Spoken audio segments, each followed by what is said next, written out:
Hello, everybody. Welcome back to this TESOL discussions with teacher Luis Santis, from Santis' online English and Spanish tutoring.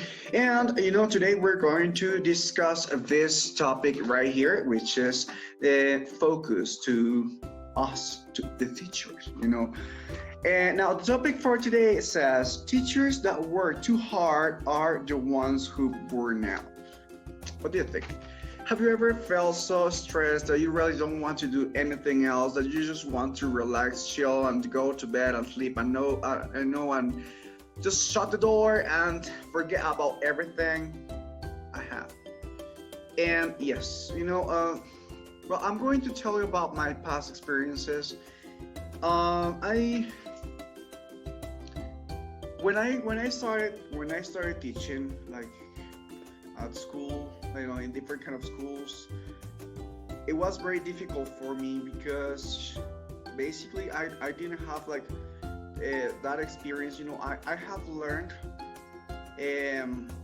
from my parents. I have learned from my environment. I have learned from my coordinators, and everybody told me what to do, and everybody told me you need to be perfect, you need to be brilliant, you need to be the best teacher ever, and you need to focus on the students learning, and you need to follow all of these steps from the planning. And oh my gosh, and I was like, God damn, sorry, I was going to say the word. I was like, no, several times I dropped the schools because I felt so burned out. Really, there was a point when I wasn't feeling that well. I even got sick one time. I even got sick because I couldn't stand it. There was grammar, there was math, there was science, there was theater, and I was trying to do the best. I was trying to be so creative. I was trying, but there were so many things that I couldn't handle yet. Especially, like class control for me, it was very hard back then. And then I got so burned out. So I will say yes. The teachers that work so hard are the ones who burn out. And not only that, but you also get sometimes kind of depressed. Like you can even get depressed because of that. Because if you really love your job, then you're going to love your students, and then you're going to be attached emotionally to them. And then when you decide, okay, so I cannot continue with this, and you drop them out, it's like, God, why am I doing this? Then you feel you failed, or you feel like you're not doing your best, like even when you tried. So I think it's better to go little by little. I've learned that less is more now these days.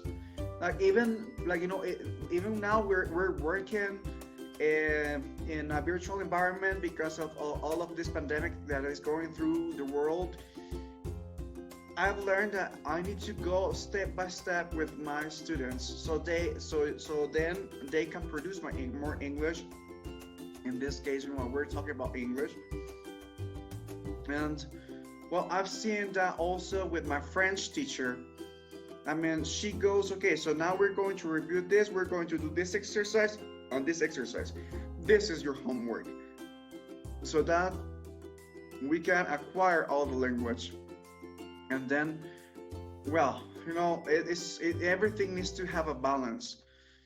And with my classes now, I understood that there is a point, there is a limit where you start and you end, because if not, then you cannot be productive. And you as a teacher, you also need to give yourself that time to relax and chill, and watch your plants, and paint or watch your series, because life goes fast, and then you realize that then you lost like 10 years doing, I don't know, just working and just focus on things that, and then you forgot about yourself, and that's not the way it should be.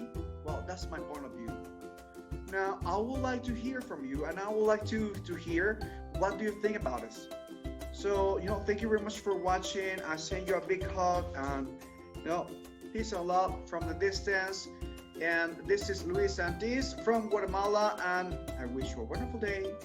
Bye.